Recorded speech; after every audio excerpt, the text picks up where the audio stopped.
L'argent rythme beaucoup de choses dans ce monde. En particulier, l'argent conditionne nos croyances, nos agissements et nos habitudes. Dans notre société, les habitudes qu'on adopte à cause de l'argent, il y en a tellement. Dans cette vidéo, je vous présente 3 d'entre elles. Je partage ces habitudes avec vous parce que je pense qu'elles sont la cause de beaucoup de problèmes et de mésententes.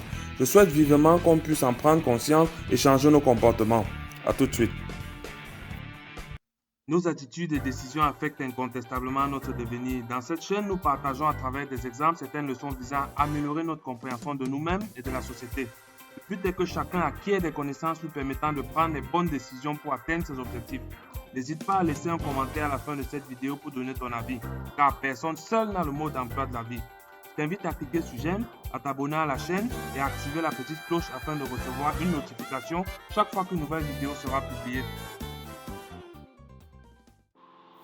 Nous avons des rapports à l'argent spécifiques et variés qui conditionnent nos croyances et nous amènent à adopter des habitudes bizarres. Je vous présente 3 d'entre elles. Habitude bizarre numéro 1. Lorsqu'il y a un événement à gérer, on commence d'abord par cotiser de l'argent et après on décide qu'est-ce qu'on va en faire. Vous le savez certainement et le vivez au quotidien. Lorsqu'il y a par exemple un deuil autour de vous, ce qu'on fait en général, c'est qu'on vous demande de cotiser, de donner votre contribution pour l'organisation du deuil. On collecte l'argent de tout le monde et après on se dit, ok, maintenant qu'on a l'argent, qu'est-ce qu'on va pouvoir en faire? Qu'est-ce qu'on va acheter? Dites-moi un peu, cette façon de procéder ne vous pose-t-elle pas de problème? À moi, si. J'ai toujours estimé que l'argent doit venir à la fin d'un processus. C'est-à-dire que s'il y a un deuil, il serait préférable de d'abord définir quel est l'objectif, quelle est la contribution concrète qu'on voudrait apporter à l'organisation de ce deuil. Est-ce qu'on veut pouvoir financer la boisson? Est-ce qu'on veut être capable d'installer les chaises et les tentes? Est-ce qu'on veut remettre une contribution financière directe à la famille? Si oui, combien? Bref, il faut définir l'objectif. Ensuite et seulement après s'être entendu sur l'objectif, on peut donc lancer les contributions, sachant clairement ce qu'on va en faire.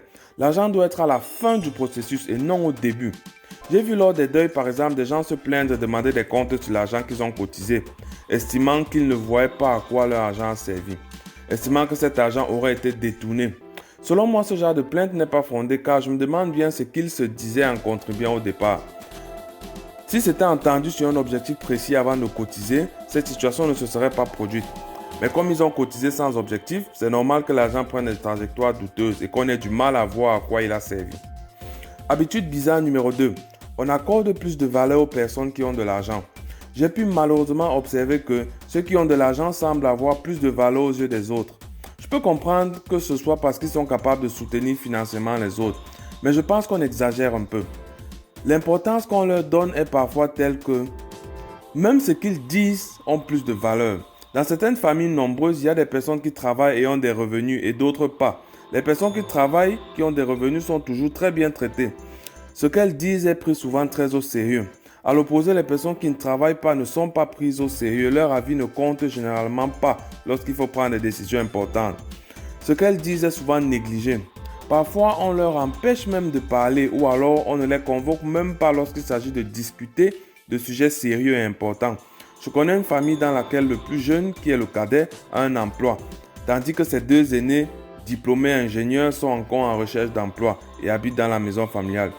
Lorsqu'il faut recueillir des avis lors des réunions familiales, seul l'avis du cadet qui travaille est demandé.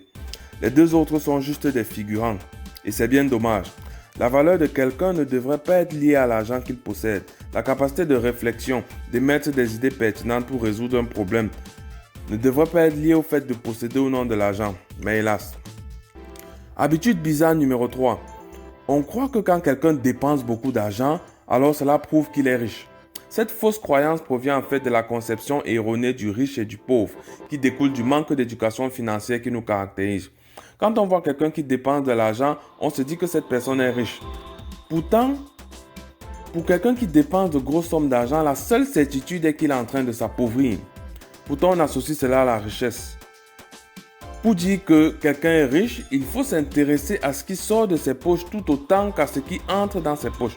Dans notre société, si on voit quelqu'un acheter une grosse voiture ou un téléphone haut de gamme, on va dire qu'il est riche. Pourtant, souvent, il est juste en train de s'appauvrir. Pour qu'on puisse affirmer qu'il est riche, il faut qu'on sache à peu près quelles sont ses sources de revenus et quel est le niveau de ses revenus. Il y a plein de personnes qui se ruinent ou qui s'endettent pour acheter des objets de valeur. Plutôt que de vous ébahir d'admiration devant ces personnes, demandez-vous plutôt d'où leur vient cet argent qu'ils dépensent si facilement. Voilà, je viens donc de vous présenter 3 habitudes bizarres liées à l'argent. Ces 3 habitudes ne sont pas les seules dans notre société. Il y en a beaucoup. Si j'en ai oublié d'autres, dites-le moi en commentaire. Il faut qu'on en prenne conscience et que l'on revoie notre façon de penser et d'agir face à l'argent. J'espère que cette vidéo pourra changer quelque chose pour vous. Je suis très curieux de savoir ce que vous en pensez. Dites-le moi en commentaire, même si vous n'êtes pas du même avis que moi. Merci d'avoir regardé cette vidéo. Montrez-la à vos proches à qui cela peut faire de l'effet. Cliquez sur j'aime, abonnez-vous à ma chaîne et activez la petite cloche de notification. À bientôt.